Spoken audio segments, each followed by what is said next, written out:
today on these steps to show that we need to stand up and fight back.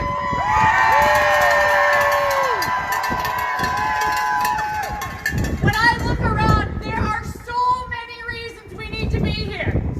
So many things that are in the balance. We don't know the chaos that is being wreaked at the top and everywhere else against us. And we have a lot to worry, but we have a lot to fight for.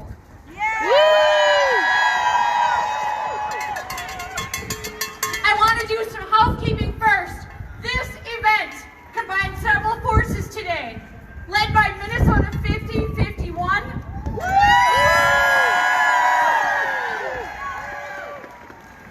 They stand for 50 states, 50 protests, but one movement. This nonpartisan group formed just 2 months ago, and it is youth and young people led. Give it up for their energy.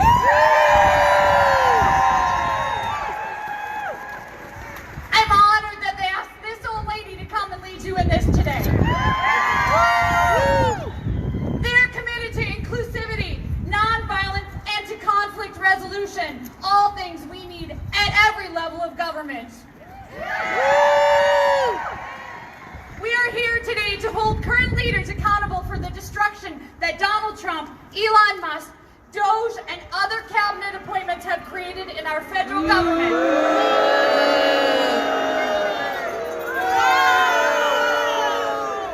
And they look to widen the disparity between rich and poor, oppressing everyone else where they become richer and more powerful.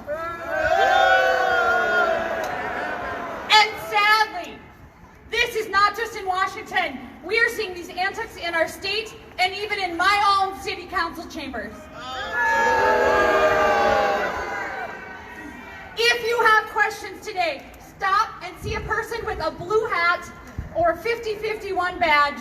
They can help you. There's a button maker in the 5051 tent over here, should you wish to create a wearable sentiment to share with the world as you pass through it every day. Thank you to 5051 for the organization today.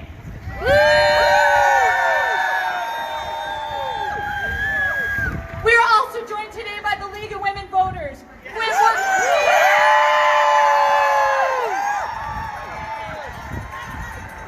This nonpartisan group has worked for over 100 years to defend democracy and empower voters. We are all indebted to them for the work they do to preserve our right to vote. Thank you for joining us on this International Women's Day. A huge shout out for all the women, people who identify as women, and the people who love them.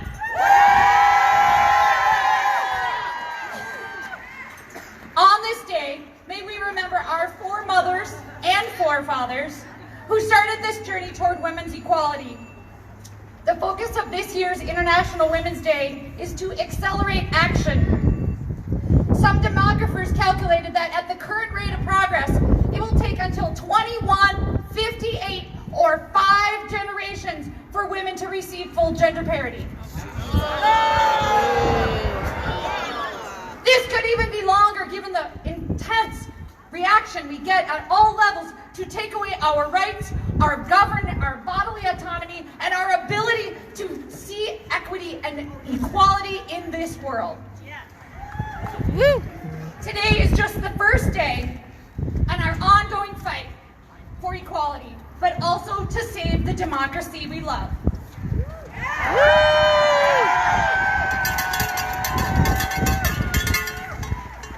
We are blessed to have an amazing cast of people who are here to join us today and share things that they feel very passionate about and want to make sure we know about so we know how to act. Congratulations, you got off the couch today. You're here. It's easy to stay at home, but you got up and you're here and you're starting this step so we can stand up, fight back.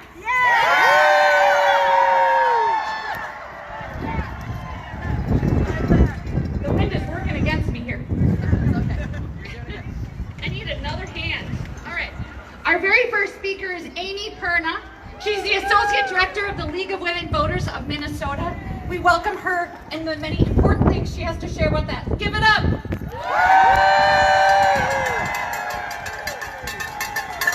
Wow, hello everybody. What a wonderful crowd. Thank you. Thank you so much for coming out today. My name is Amy Perna, and I am the Associate Director for the League of Women Voters of Minnesota. It is an absolute honor to stand with all of you as we continue our fight for justice, accountability, and democracy. The League of Women Voters is a nonpartisan organization, but let me be crystal clear. Nonpartisan does not mean that we are neutral. We advocate, we hold power accountable, and we take a stand when democracy is under attack. Yes. So I'd really like to take a moment to set the record straight on a few things. It is not partisan to defend the Constitution.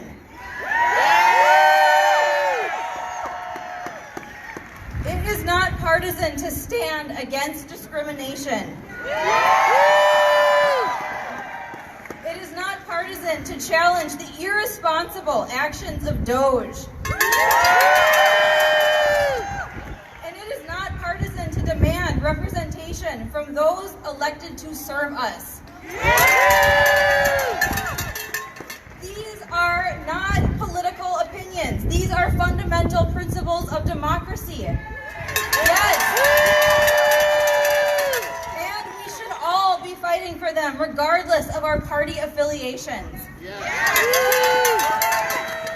So, today we are witnessing a dangerous overreach, one that threatens the very checks and balances that uphold our democracy. We have seen firsthand how unchecked power can strip away the rights that we have fought so hard to win. Women, people of color, the LGBTQ+ community, immigrants, voters, students, young people, old people, the list goes on. You guys, we are all in the crosshairs of this administration's agenda. And that is why we gather, not just in protest, but in solidarity.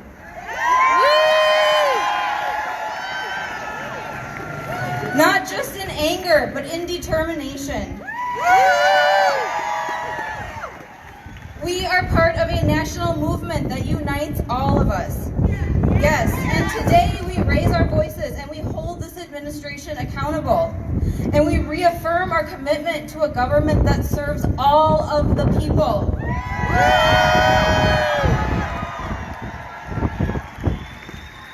For over a century, the League of Women Voters has been on the front lines fighting for our rights. We were born out of a struggle, the fight for women's suffrage, and we will never back down. Never.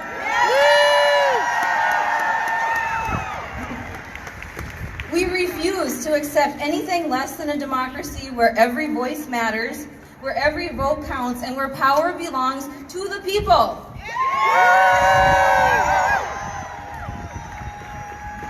The future may be uncertain, but one thing is clear. Change does happen when we show up, when we speak out, when we demand more from those in power. So please keep showing up.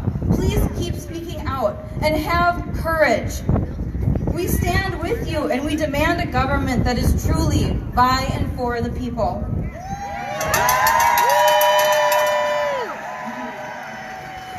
And please remember that every right that we have fought for. And we will keep fighting for as long as it takes. Thank you. Thank you so much.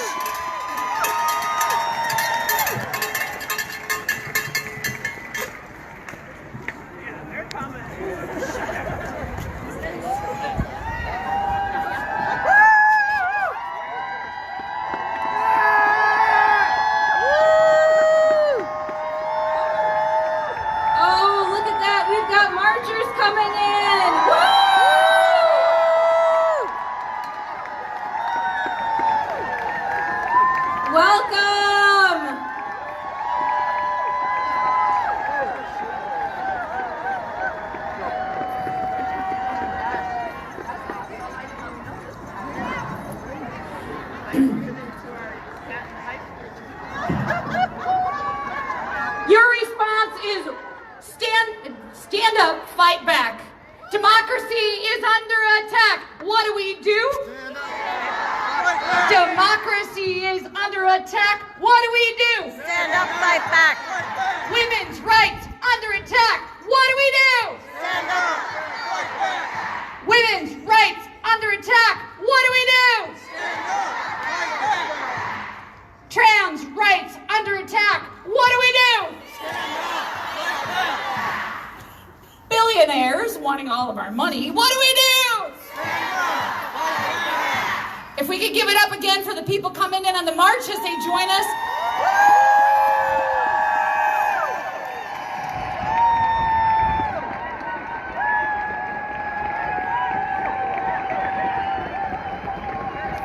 Thank you all. If you look around, even in the last few minutes, how many more people have come? Make sure you look at these signs. Why people are here is vast. It's how this is impacting your life and all of our lives as a community. Thank you to Bonjour, Minnesota!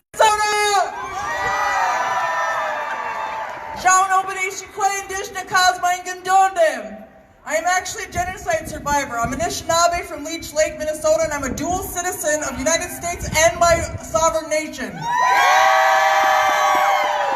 I stand in solidarity with you today as a survivor, as standing up for survivors of domestic and sexual assault, sex trafficking, hate crimes, all of the things. And I know that that is why you are in these crowds too, is to support and stand up against the violence that we are experiencing. We need, in order to keep our community safe, we need to fund services that support domestic and sexual abuse. It is very important. 1 out of 3 women and 1 out of 4 men will or have survived violence. And if not that, we love the people who have survived violence and we want it to end. I thank you so much for standing up today for all the things that we believe in. I hope we have an amazing International Women's Day. And I just want to say Chi-miigwech from the bottom of my heart to stand amongst all of you today. Miigwech!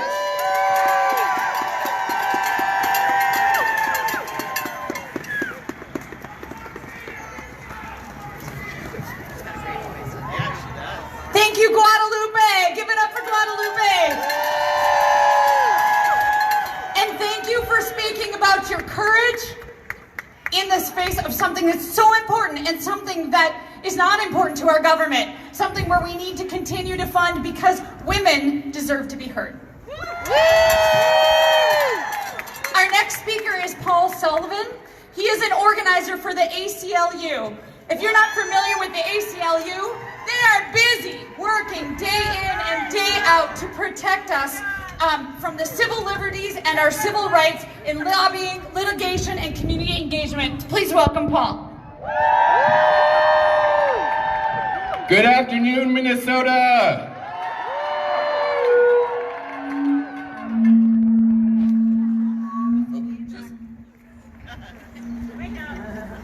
Right here. All right. Sounds good. All right. One more time. Good afternoon, Minnesota. I am honored to stand before you today as we celebrate the strength, the resilience, and determination of women all around this world this International Women's Day. Like she said, my name is Paul Sullivan. I'm an organizer for the ACLU of Minnesota. We've been fighting to defend our constitutional rights and freedoms for over 100 years in the United States now. Now, I don't know how many of y'all remember your U.S. history class from when you were in high school, but I'm going to say a few cases that we've been involved in, and if you've heard of them, maybe make some noise, okay? So does the name Korematsu versus the United States ring any bells? The fight against the internment? How about Brown v. Board of Education? Roe v. Wade? Obergefell v. Hodge? Trump v. Hawaii, the Muslim ban? And just this past winter, United States v. Scrimeti for gender-affirming care for trans youth across the United States. Now, we've been in this fight a long time, and I can tell you, this moment right now is scary. None of y'all would be out here if everything was going well. but it's also not our first fight. We stand here on the shoulders of generations of powerful women who fought against patriarchal domination, fought against state violence, and made this United States better. We're here to continue that fight, the fight for reproductive rights, the fight for women to make choices about what they do with their own bodies, the fight for educational equality, economic equality, and we will keep fighting until all women in this country are free. Now when I say women, all women, we mean that, all women. We're not just talking about white women, we're not just talking about cisgender women, we're talking about all women.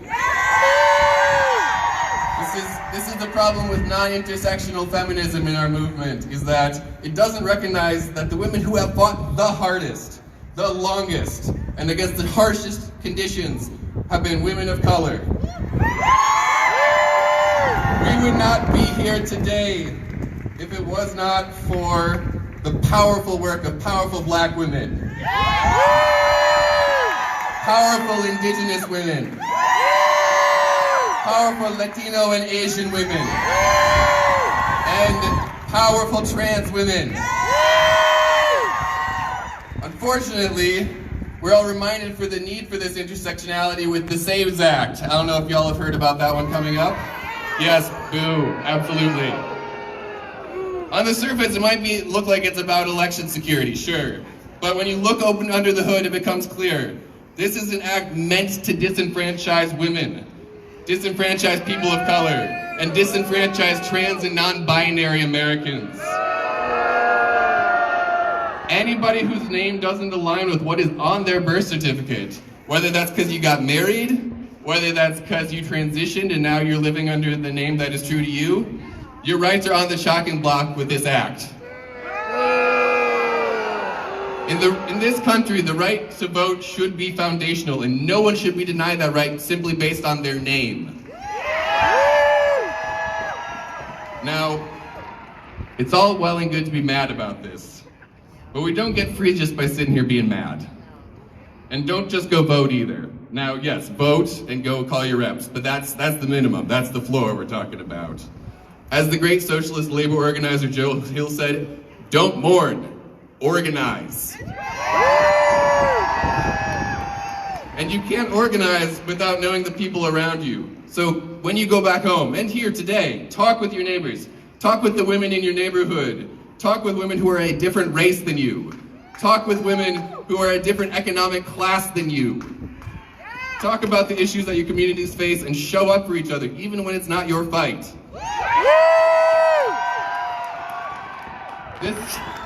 This struggle isn't transactional, and you cannot build a movement if the only thing you're asking is, well, what do I get out of it? So, I'm going to close with one or two words about rights. This is a song that I hold very close to my heart, and I want to share a few lines from it. The chorus goes something like this. Freedom is not a noun. Freedom is a verb. It is an action. It is an urge. It's something you have never finished. It is never done. It is something you must make. It is something you must take, and it is something you must constantly become. Now, this is the same with rights for all of us. You're not going to be able to have rights if you don't use them, if you don't assert them. Your rights are a verb. So, on this International Women's Day, learn about your rights, talk about your rights, fight for your rights, and fight like hell against anyone who wants to touch them.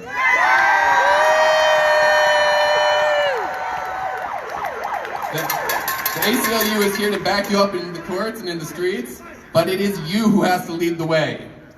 So, I'm going to close with a bit of a chant. I'm going to say, don't mourn, and y'all are going to say organize, okay? So, don't mourn. Organize. Don't mourn. Organize. Don't mourn. Organize. Thank you. Free to Ukraine. It is their cry and freedom that they've been. Slava Ukraine! Slava Ukraine. Slava Ukraine! Slava Ukraine. Give it up.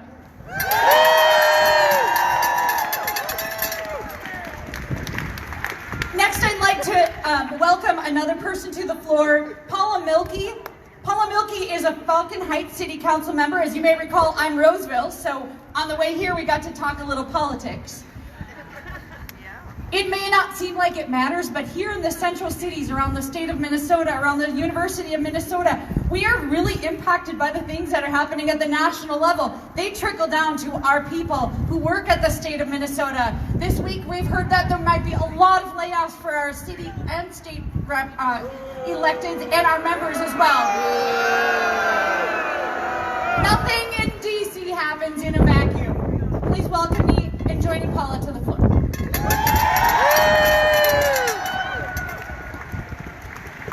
Never did I think I'd be standing in front of the Capitol speaking so many people. But you know what? And never did I think that one day I would be an elected official. But I saw a need. But I saw a need in my community. But I saw a need in my community and I stepped up to meet that need. Too many elected officials are failing in their duty to us, their constituents, to hold the line against Trump and his cronies, to be vocal in their defense of our trans and immigrant neighbors, or to defend our basic values of a well-functioning federal government to keep the most needy among us housed, fed, and healthy. I ran for office and now I'm advancing real change in my community, stronger renter rights, supporting young families in a redesign and fighting for more housing. We don't need to wait for our elected officials to grow a spine. It could be you instead in that office. Look at your city council members, your school board members, your state senator and rep, your congressperson and senator. Are they representing your values? If they're not, start planning with your neighbors how we can vote them out and get someone in there who will fight for us against Trump and his crazy mandates. And if you're in this crowd today, that person running in an upcoming primary or election against someone who's ineffective and a cowardly incumbent can be you.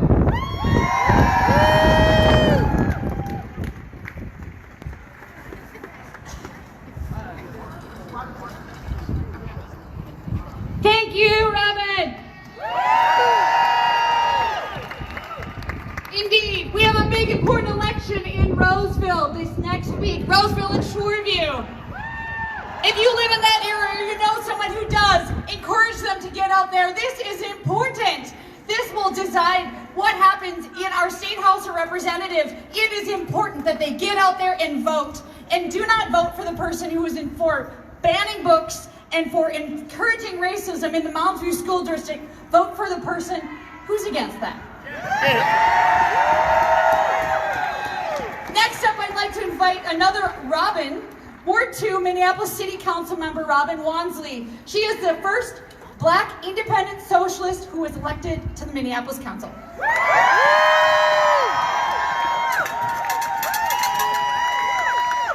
All right, good afternoon, everyone. Y'all look amazing from up here. I really like to keep it short and simple because I know these speeches can get very long, but what I will say, really what is most important in this time now is that what you see around you, you recognize that this is the pathway to defeating Trump. Literally right here. It is the coalition amongst different sectors of working class people in our movements, from our anti-war movements, also to our advocacy for gender rights, sexuality rights, looking at racial equity and anti-racist rights, recognizing that all of those struggles are interconnected. And under a Trump administration, instead of looking at the billionaires, instead of looking at the Elon Musk weird selves, who are essentially robbing us in broad daylight every single day, absolutely do that. Instead of looking at the folks who are literally taking our wealth and pocketing it for themselves. They want to have you believe that your neighbor, your trans neighbor, your immigrant neighbor, your socialist neighbor, your black neighbor, your indigenous neighbor, that is the enemy. And that could not be furthest from the truth.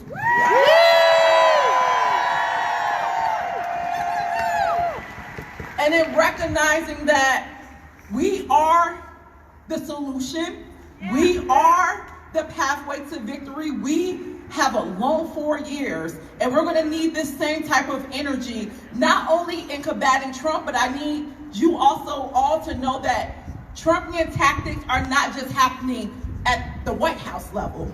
They're happening right here in cities like the city of Minneapolis. They're being leveraged by Republicans also here at the state capitol. Absolutely. And we see it in Minneapolis, what I will name, every single day under the current mayor, Mayor Jacob Frey, where we've seen, I know, yes, we've seen the same rhetoric around dehumanizing unhoused people, unhoused neighbors, and fighting council's efforts to fund shelters to keep everyone housed, especially during winter months. We've seen our current mayor fight back against that. Even right now, yes, boo. We've seen the same attacks on workers happen under this mayor. I had the honor of working with council members and state leaders here to get a $15 minimum wage for rideshare drivers, your Uber and Lyft drivers, who help you get from point A to point B. And it wasn't a Republican who vetoed it. It was a Democrat, Jacob Frey, that vetoed it. Absolutely. And when we said, let's give workers more rights through a board called the Labor Standards Board, one where workers can give us policies on how to improve their conditions, workplace conditions. It was Frey who listened to the voices of big business and vetoed that policy as well. That is it. And then even in the past 2 weeks, because what we also have seen the Trump administration do is leverage intimidation and violence to silence their political allies and foes. In just the past 2 weeks, council has been subjected to xenophobic threats, homophobic threats, and death threats from allies of our current mayor for holding his administration accountable for mismanagement and for misappropriation of funding. And that is unacceptable to have in our own city, in our own city hall, where elected officials can't do their jobs without having threats placed on their lives. That's happening right here in our own backyards. Absolutely. So, absolutely, and I love doing my job, and I hope you join me in doing my job too, and making sure that we fight back against not only Trump president, Trump Cheeto, however you want to frame him, but we also know, again, we start that by organizing here in our backyard. And as the organizer mentioned, absolutely, it looks like electing people who are not going to play possum when it comes to fascists like Trump, or even those who we might not think the tactics that folks like Mayor Frey leverage. We will see them elect folks who are going to champion and support you every step of the way. When you need minimum wage increases, they're going to be there fighting alongside you. When you need to make sure that we have bills that are championing your bodily and reproductive autonomy, you have elected leaders inside of here in City Hall is going to fight for you. That has to happen, and that can happen when we have leaders who are caving to the will of big business or caving to the will of racist jokers. And that is what's on the line right here locally. So I hope to see y'all in the city of Minneapolis this November. We have an election that is also a moment in which we can absolutely enact change. And I hope to see you here, more at the state capitol, outside on these steps, also inside lobbying bills, also at the city of Minneapolis level. And with that, thank you all so much. You can also find me on Robin for Minneapolis. I look forward to joining you in this very victorious struggle to make sure we all have the rights and liberties that we deserve and that we fought for. Thank you. Give it up for Robin Wansley. You know, I think today is really important. Again, about the signs multiple times. And thank you to the people who are just joining us. Woo! They keep marching. I don't know where they're all coming from, but they keep coming. We're not quite at the 2017 Women's March level yet, but we're working on it. Even if this particular issue doesn't impact you or you do not agree with something you hear today, what really matters is we can united. We can say as one voice, what is happening at the federal level is negatively impacting us right here. If there's something here that goes against what you believe, that does not negate the fact that you are here and you are ready to stand up and fight back. Stand up! Fight back! Stand up! Fight back! Stand up! Fight back! Stand up! Fight back!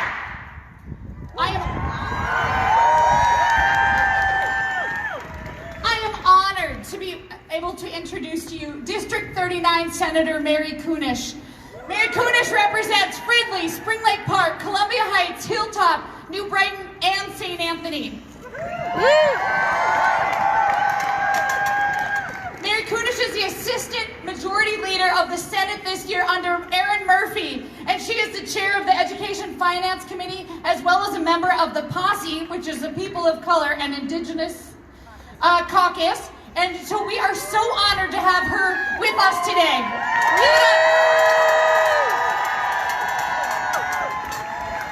Wow, what a beautiful day. I want to say Matakiape, everybody. I'm State Senator Mary Kunesh.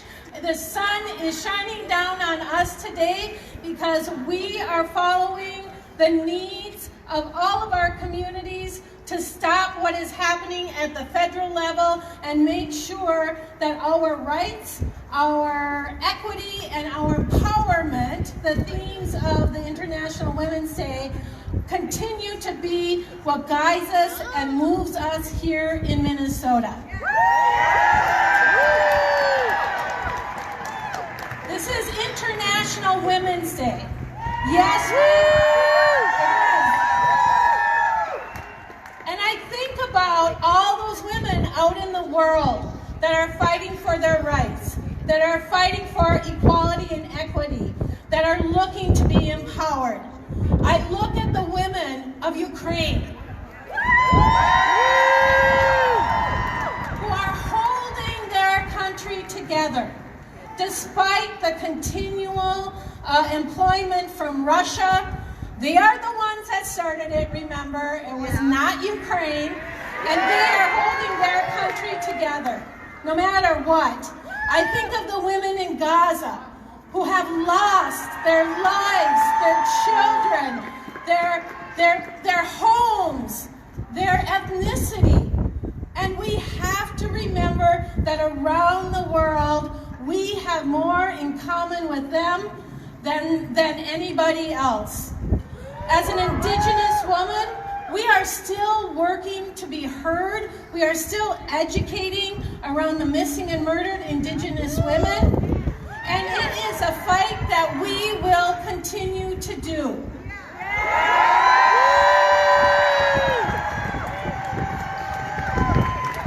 Here at the legislature, we are under so much pressure and so much duress because of the confusion that's coming out of the federal government. As the chair of Education Finance, I don't know how we are going to put together a budget when we are hearing almost daily that they are going to dismantle the Department of Education, that they are going to cut out funds,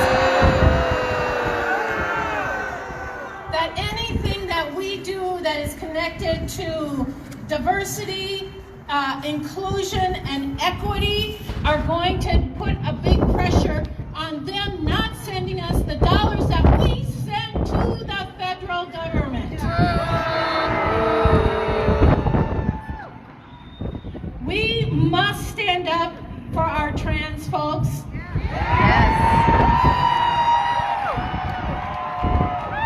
We must stand up for our LGBTQ two-spirit folks.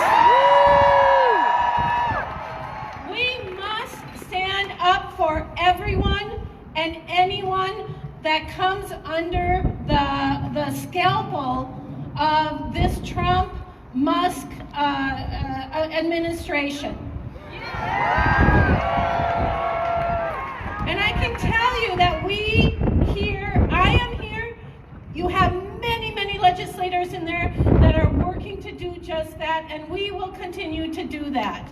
But we do need your support in so many ways, and that means reaching out to your federal, state elected people to let them know how you feel and what you think this Minnesota, this United States must look like. And that means the people of color, the people of all different diversity, and the people that are doing the work that is putting all those dollars into those billionaires. Their pockets. I mean, we are the ones that are funding them. We must let them know that is impossible. And so thank you all for being here today. Thank you for taking the time out of a Saturday, even though it's a gorgeous day to be on the steps of the state government. But thank you for being here and making your voice heard and advocating for the rest of us, because look at that person next to you. Make sure you thank that woman next to you, that woman that works with you, that woman that practiced their faith with you. Everybody, reach out to your mother, reach out to your grandmother.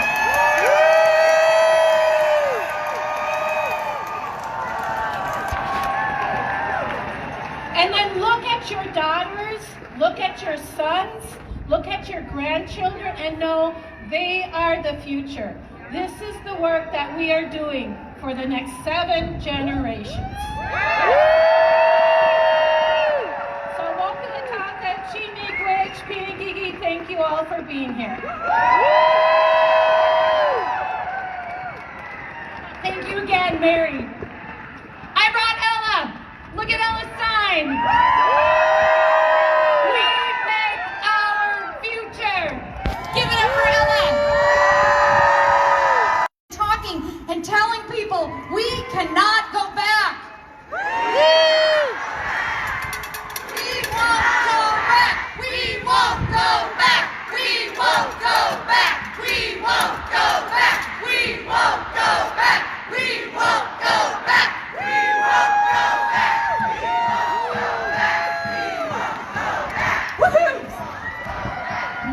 Thank you, Ella.